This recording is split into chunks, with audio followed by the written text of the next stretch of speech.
नमस्कार सर्व विद्यार्थी मित्रांचं स्वागत आहे आपल्याच टिक्कर Marathi SSC and railway exam या युट्यूब चॅनलवर. मी नीता घुले पानसरे तुमचं मनपूर्वक पुन्हा एकदा स्वागत करते. आपण घेत आहोत सामान्य विज्ञानाचं लेक्चर तुमच्या रेल्वेच्या आणि एसएससीच्या एक्झामसाठी. तर सामान्य विज्ञान भरपूर महत्वाचं आहे. रेल्वेमध्ये 40 मार्क्सला विचारलं जातं, तर एसएससी मध्ये सुद्धा तुम्हाला खूप जास्त महत्वाचं असणार आहे. तर दोघंही पोस्टसाठीचं तुमचं सामान्य विज्ञानाचं लेक्चर असणार आहे. तर व्हिडिओला जास्तीत जास्त शेअर करून घ्यायचं. व्हिडिओच्या लिंकलाही शेअर करत चला. व्हिडिओ आवडल्यास लाईक करा आणि कुठल्या टॉपिक वरती लेक्चर घ्यायचंय हे देखील तुम्ही मला ऑफलाईन कमेंट मध्ये सांगितलं तरी चालणार आहे. ठीक आहे, तर सुरुवात करूया आपण आपल्या आजच्या लेक्चरला. तर बघा पहिला प्रश्न. ठीक आहे, तुम्हाला आन्सर येत असतील तर ऑफलाईन कमेंट करून सांगू शकतात. ठीक आहे, किंवा काही अडचण असेल तरीही तुम्ही विचारू शकतात. बघा पहिला प्रश्न दिलेला आहे. काय दिलाय पहिला प्रश्न? जो मानवी शरीरातील सर्वात मोठं हाड कुठलं? मानवी शरीरामध्ये सगळ्यात लांब सगळ्यात मोठं हाड कोणतं आहे? फिमर. तर फिमर कुठे असतं? पायामध्ये. ठीक आहे, कुठे आहे? पायात असलेलं हाड आहे. तर सर्वात लांब हाड विचारलेलं आहे, सगळ्यात मोठं हाड विचारलंय, तर सगळ्यात लहानही माहिती हवं. तर बघा मानवी शरीरामध्ये सगळ्यात जे लहान हाड आहे त्याचं नाव आहे स्टेप्स, है ना. मग स्टेप्स कुठे असतं? स्टेप्स असतं आपल्या मध्य कर्णामध्ये. कुठे असतं? मध्य कर्णात. मध्य कर्णामध्ये असतात 3 बोन्स, 3 हाडे, इक्स्मेलस अँड स्टेप्स. तर स्टेप्स त्याच्यामधलं सगळ्यात लहान बोन आहे. ठीक आहे, लक्षात आलंय. तर बघा पुढचा प्रश्न. लाल रक्तकण कुठे तयार होतात? लाल रक्तकण याचा अर्थ होतो पेशी. मग लाल रक्त पेशी आपल्या कुठे तयार होतात? तर तिथे दिलेलं आहे आपल्याला आन्सर. आपण वन लाइनर क्वेश्चन आन्सर घेत आहोत. हे तुमच्या रिव्हिजन साठी आहे. ठीक आहे, तुम्ही जे आता एमटीएस साठी करत असाल तयारी, किंवा तुम्ही एसएससी जीडी साठी करताय, किंवा ऑब्विसली आता रेल्वेचे एक्झाम तर तुमचे होतील लवकरात लवकर, त्यासाठी करत असतात तयारी, तर त्याच्यासाठी तुम्हाला हे प्रश्न खूप महत्वाचे आहे. कारण हे सर्व पीवायक्यू रिपीटेड आहे. म्हणजे 2-3 वर्षामध्ये जे आपण बघतो तर रिपीट झालेले, जास्तीत जास्त रिपीट झालेले आपण इथे लेक्चर मध्ये घेऊन येत आहोत. तर ह्याच्याने तुमचं स्टडी मटेरियल वाढणार आहे. पीवायक्यूचा तुम्हाला जास्त अभ्यास करावा लागणार नाही, कारण आपण रोज याचा इथूनच अभ्यास करत आहोत. म्हणून रोज लेक्चरला बघत चला, आणि काही एखादं टॉपिक जर अडत असेल तर तुम्ही ते विचारू शकता. ठीक आहे, तर बघा काय दिलेलं आहे. लाल रक्त पेशी कुठे तयार होतात? अस्थिमज्जेमध्ये. अस्थिमज्जेला काय बोलतो आपण? Bone marrow. बोन मॅरो कुठे आहे? तुम्ही म्हणाल मॅडम काय विचारता तुम्ही? बोन मॅरो तर बोन मध्येच असतो, है ना. मग बोन मॅरो कुठे असतो? बघा आपला बोन असेल, ठीक आहे, तर बोन मध्ये पोकळ जागा असते, त्या पोकळीला आपण बोन मॅरो असं म्हणतो. मग त्या पोकळ जागेमध्ये मूळ पेशी असतात, स्टेम सेल असतात, तर त्याच्यापासून विविध पेशी तयार होतात. मग त्याच्यापासूनच रक्तपेशी सुद्धा तयार होतात. आपलं ब्लड कुठे तयार होतं? बोन मॅरो मध्ये तयार होतं. लक्षात राहील ना. तर चला जाऊया पुढच्या प्रश्नावर. बघा, पचलेले अन्न आणि हार्मोन शरीरात कोणाद्वारे वाहून नेले जातात? सांगा बरं. तसं दिलेलं आहे तुम्हाला, सांगा म्हणायचा प्रश्नच नाहीये, बरोबर. वन लाइनर क्वेश्चन आन्सर मध्ये हेच चांगलं आहे ना, की आन्सर तुम्हाला पहिलेच माहिती असतं, कारण इथं दिसूनच जातं. बघा, पचलेले अन्न आणि हार्मोन शरीरात कोणाद्वारे वाहून नेले जातात? जे अन्न तुमचं डायजेस्ट झालेलं आहे तर ते तुमच्या शरीरामध्ये वाहून नेण्याचं, ट्रान्सपोर्ट करण्याचं कार्य प्लाझ्मा करतो, ज्याला तुम्ही रक्तद्रव्य म्हणतात. कोण करतं? प्लाझ्मा, ज्याला काय बोललं जातं? रक्तद्रव्य. ज्याच्यातून कार्बन डायऑक्साईड सुद्धा जास्त प्रमाणात शरीरातून वाहिला जातो. जसं की याच्यामध्ये काय आहे? प्लाझ्मामध्ये 4 प्रकारचे प्रोटीन असतात. प्लाझ्मामध्ये असतात 4 प्रकारचे प्रोटीन. कोणते कोणते? Fibrinogen, prothrombin, globulin and albumin हे असतात प्लाझ्मा मधले प्रोटीन. प्लाझ्माचं प्रमाण असतं 55%. रक्तामध्ये प्लाझ्माचं प्रमाण किती आहे?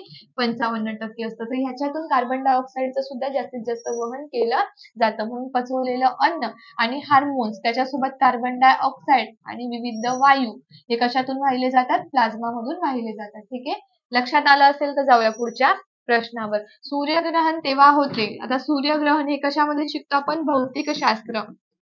कशात शिकतो? भौतिक शास्त्रामध्ये सगळ्यात लास्टचं चॅप्टर आहे आपलं तारे व आपली सूर्यमाला. भौतिक शास्त्रामध्ये लास्टचं चॅप्टर आहे तारे व आपली सूर्यमाला. त्यामध्ये आपण काय शिकतो? ग्रहांबद्दल, है ना.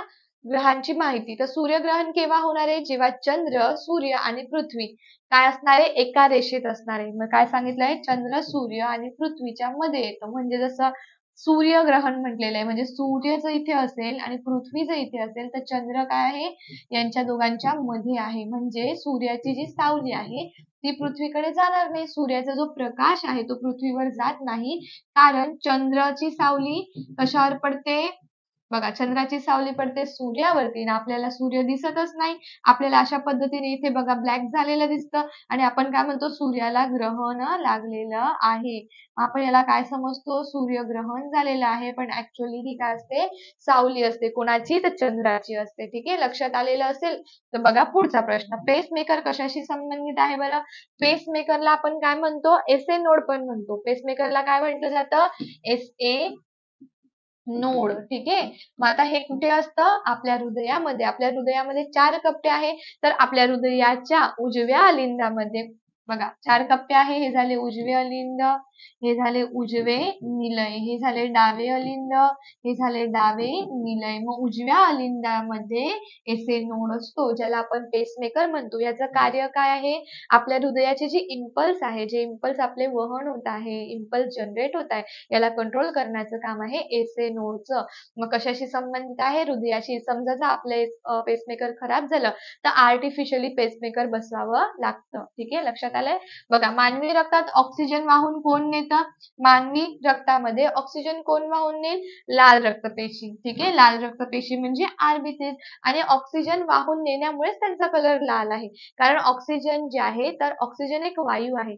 त्याची रिएक्शन जेव्हा आपल्या लाल रक्तपेशींमध्ये जे हिमोग्लोबिन आहे त्याच्याशी होते, तेव्हाच लालपणा रक्ताला प्राप्त होतो आणि म्हणूनच त्या आरबीसीस म्हणजे लाल रक्तपेशी आहे. तर ऑक्सिजन वाहून नेण्याचं आणि पूर्ण शरीरामध्ये ट्रान्सफर करण्याचं काम लाल रक्तपेशींचं असतं. कोणाद्वारे?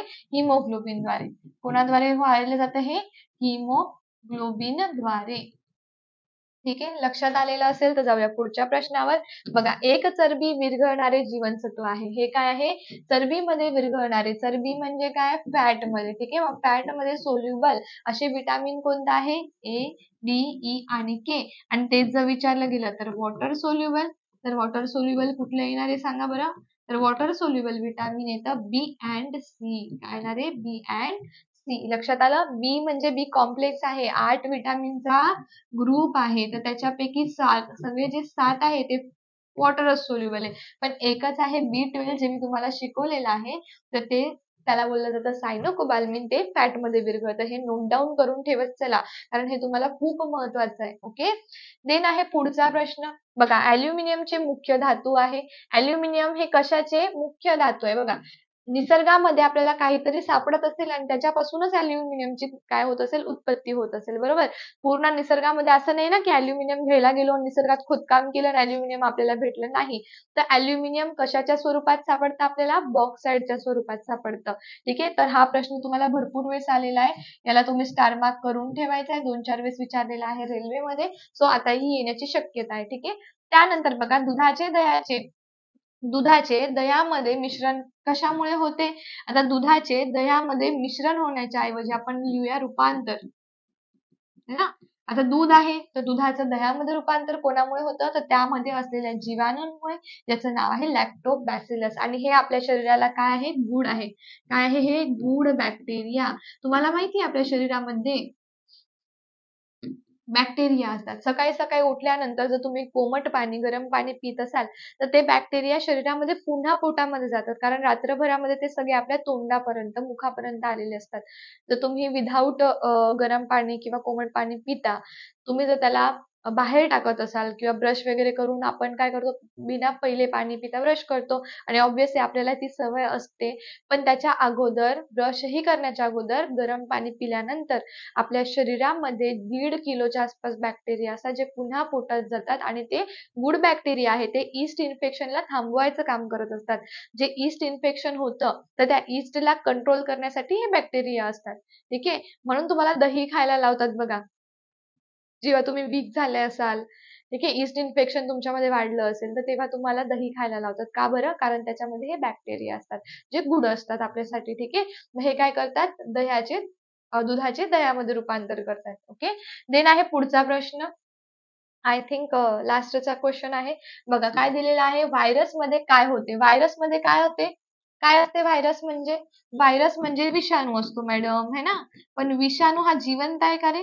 मला सांगायचंय प्रत्येकाने कमेंट करून, विषाणू हा लाईव्ह आहे?